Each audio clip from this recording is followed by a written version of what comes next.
What's up, everybody? Happy Tuesday to you. You know, I was looking at the Jimmy Dore show, and he has this guest on his show, and the gentleman he definitely mirrors a number of just surface points that I talked about in my last live stream about Candace Owens' manner in which she was sharing some of the information that she was sharing. And again, intent when you're sharing something is always going to be noticeable. People who have high intelligence are always going to wonder, where is this person coming from, right? And as I mentioned before, Candace, she has a lot of motivations and reasons, in my opinion, why she is going all in on the Jews. I gotta screw that little bottom part back on because it just came off. I don't know, I'm twisting it too much.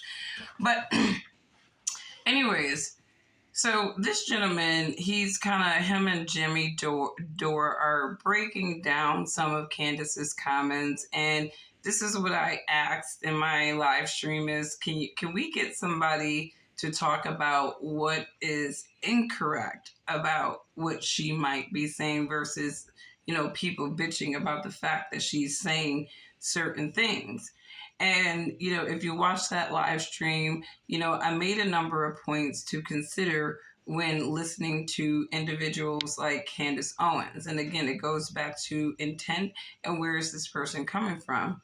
And, outside of her, leaving the Daily Wire, right after that, she announced that she had converted to Catholicism, right? And there's a lot of things to be said about the Catholic order. And I wonder if Candace is going to get into those things or if it's not beneficial for her at this point. And I'm sure if the Catholics turn on Candace like the Jews did, that she'd be sitting, ranting about some, ancient history about the Catholics that need, that we just need to know, right? But off of that, intent is everything. And so, what I like about this gentleman that Jimmy Dore has on the show is that this guy is not refuting anything that she has said. He is not out here saying that, everything that she said is wrong. There's a few disagreeable points, but for the most part, he's not refuting the things that she has said. But he did, like I did in my live stream, call out the fact that her manner, her intent, is very notable, because and even just how her articulation, it's one thing to be passionate about something. I'm passionate about a number of things, especially when it comes to the Word of God, Bible prophecies, but it's another thing to just keep going, like go on like rants, continuously about the same group of people. And this guy made a comment that I thought was pretty notable too. And let me see if I can get to that point. Yeah, I looked that up, and you were right about that. Yeah. So where she's coming from, she converted to Catholicism, I think, fairly recently. And I've been noticing a thing where when people convert to a religion, they find all this bad stuff about somebody else's religion. And you might want to take a look at your own thing, because you can't, one thing I've learned from studying this stuff, and that's why commies love the dialectic, which isn't a cult thing, by the way. That's true. It's from the occult. But it's like these things happen like in a function. Like there's all these pressures, and it's like an arms race, and you get these terrible things out of all these crimes all these groups do, like religions that are like satanic, use a catch-all phrase. The guy's name is Steph. The Jesuits are a creepy CIA of the Catholics, and they're into some bad stuff. So, for example, you had that guy exposing Sound of Freedom. Now, I believe, maybe. Right? Yeah. That guy exposed that. And boy, that was great. Because that dude's preying on Christians. I see him pop up on other things, and Christians fall for it. They fall for it like they fall for Nigerian email scams. And like, whatever the thing is you believe in, if you're Bolshevik, you should look at the worst of your own thing and put it in a context with what everyone else is saying. And then you'll see it really isn't about these labels of these religions at all. She didn't say the Jews, so that's not anti-Semitic. She said they were hiding behind the Jews. The way she's explaining it, people have a wall of, like, what, Jewish space lasers? People are waiting to say Jewish space lasers to you when you explain things like an idiot. And I'm not calling her an idiot. She's not. She's smart. But that's like a bad, giddy way to explain that. I mean, I'm not much better at explaining stuff. Okay, and so I think the point that he's making, and it echoes my point, and I've said this time and time again, it's not what you say, right? You could be speaking code, facts, and truth, but it's how you say it and the manner in which you say it that lends you to be either credible or not. Candace came off very condescending in her rant, and it seems as though, to me, again, she's running on a vendetta against the Jewish community, and you can kind of just tell this based off of a number of things that she's been covering and concentrating on lately. So I think that, people have a right to speak on things that are of interest to them as long as they are articulating those things in a manner that is not highly inflammatory. And I think that Candace needs to work on that. Like, she, creates this persona as telling it like it is and blah, blah, blah. But, a lot of that stuff, when you're operating and you don't have any tactfulness, eventually it will come back to hurt you. So that's something to think about. And off of that, I am working on this piece. I guess I just feel like I'm inspired to work on it. And it's really just like, I guess for me, it's a way to sort of examine the world today as it relates to the experiences and the accounts in the Bible, and even the prophecies and the ideas and the lessons and laws of the Bible, so that people kind of understand really fully how to operate.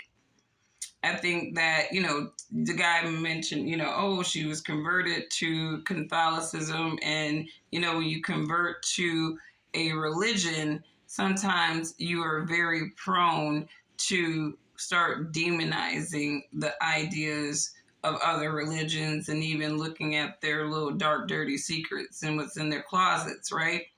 But, he made a point, and you couldn't really see his face, but it's like, when you start digging into other people's religions and the manner in which Candace Owens is digging into the Jewish faith and their history of having this, this thing and that thing go on in their faith, and what's been attributed to their faith, right? And even, just framing things in a way in which, you don't have a full understanding.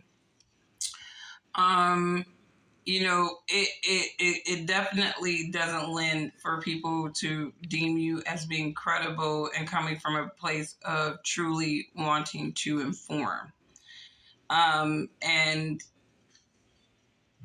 again, I think that true believers, as we are, taking this journey, this last stretch in the wilderness, if you will, in these last days, right?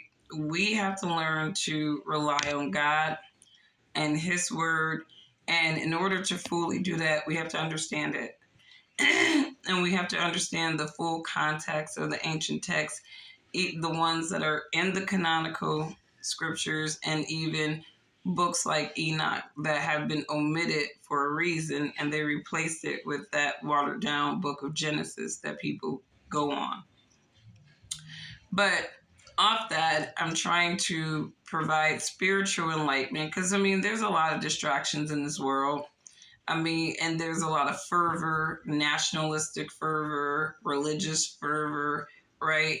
And I think a lot of these things serve as, distractions and minor reminders for some people about the times that we're really in, we're living in. We are living in very prophetic times. And, those who have full discernment of the scriptures, you know what I'm talking about. Those who are on a journey, feel free to follow my content here on YouTube. Some of my live streams, I talk about taking journeys through the Bible. On Substack, I talk about biblical things as well. Angie Card at substack.com or .substack.com. Right. And like I said, I am not making content to inflame people. I am sharing my perspective about observations in the world and how I see things.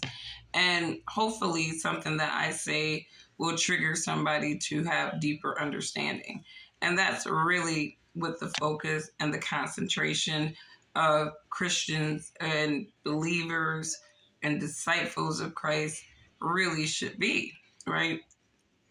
We should be centered on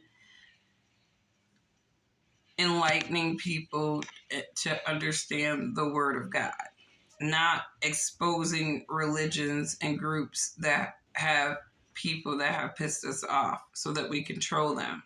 And so when you're thinking about people who are truly of God, like I said, there's a lot of angels of light.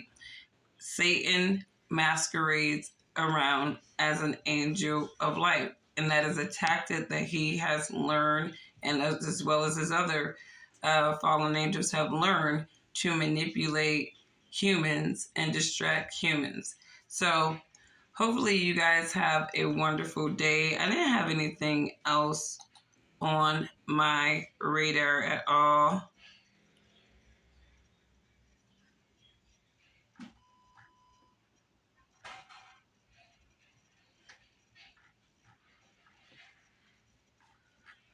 I don't know why I follow Laura. Am I even following this lady?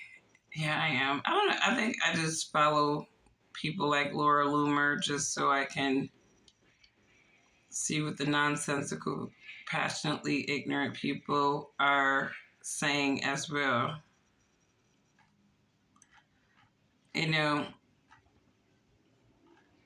Oh, I did a quick short video because I was listening to this.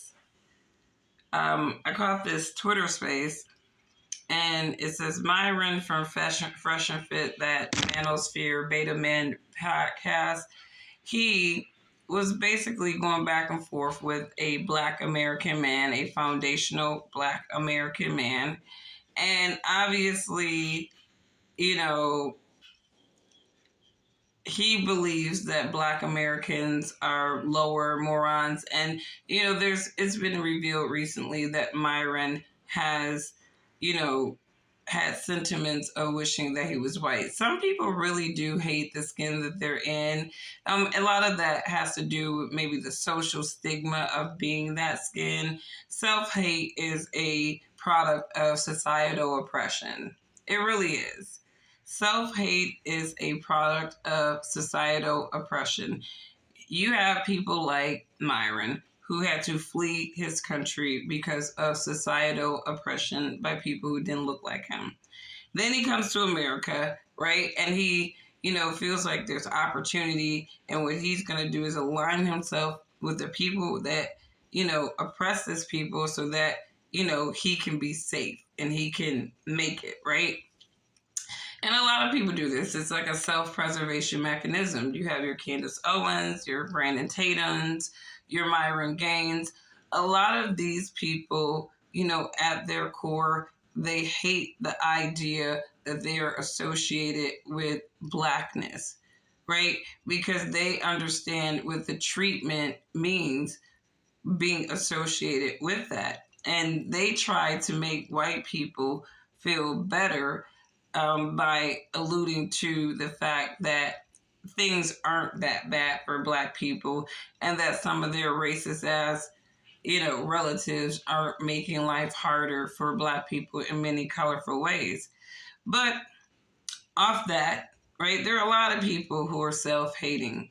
Immigrants, they come here and some of them are, very much still immersed in their culture, even though they're living in America.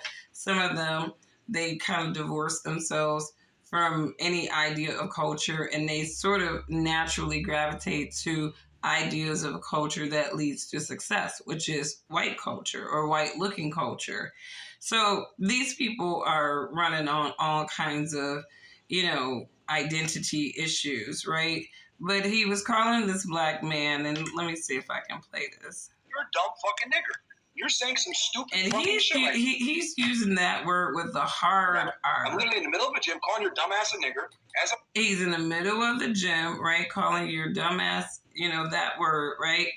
And see, this is how, and I've caught another immigrant, speaking to Black Americans using the same word, ER, right? Because in their mind, right, this is the ultimate demeaning word to Black people. They don't realize that many Black people don't really care about that word and even somebody calling them that word. And we understand where that person is coming from. You think you're trying to destroy me with a word, when really you have just revealed how ignorant you are, right?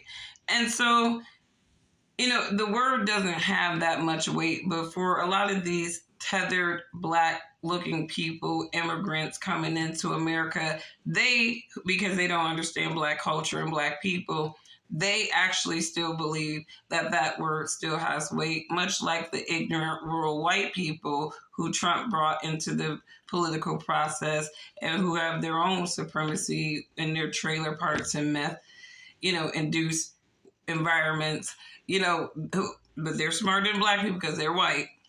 They have the same mindset, right? Because a lot of these people are ignorant. They truly are lower IQ. They are running on emotional supremacy and sort of this weird skewed identity supremacy that always is fostered in America, that white is supreme to all the other groups because they've managed to coordinate to keep all the other groups down in many ways.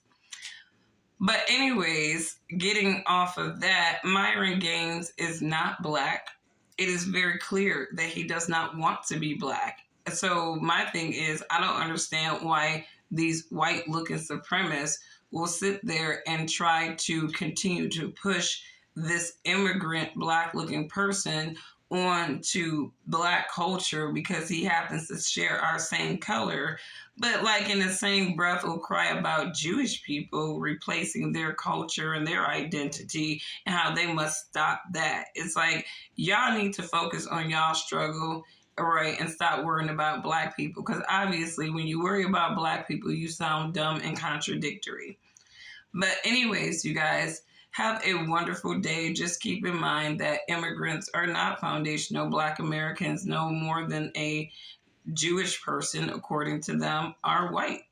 So everybody has a right to delineate, to protect their cultural identity, especially, when you have all these tethers and these people who are like cultural chameleons trying to come in and create some idealisms in your culture. So I like these conversations and I don't mind facilitating and lending my voice to them. So let me know what you guys think, and I hope you have a wonderful day.